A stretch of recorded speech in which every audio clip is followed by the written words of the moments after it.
er tusindvis af journalister til stede her ved Media Day, og det lader nærmest til, at hovedparten af dem, de er lige bag mig ved Tom Brady.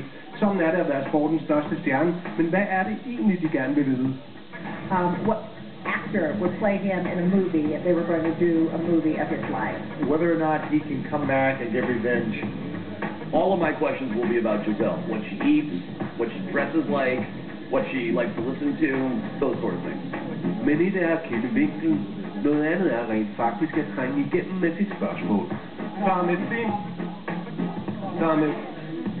Tom, nej, det går ikke så godt med at fange Bradys opmærksomhed. Andre reportere synes, at han er mere held i sprøjten.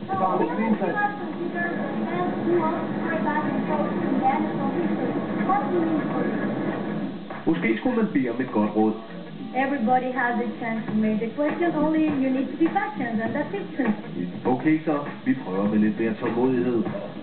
Tom, it seems that... Og så endelig. Hey Tom, it seems like you live a pretty sweet life. Is being Tom Brady as cool as it sounds? What's a sweet life? Give me a definition. Well, what's your life like? Well, I think I'm working in Foxborough. I do what I love to do. And along with that comes some pretty cool stuff. So. Ja, hvem skulle have troet det for 12 år siden?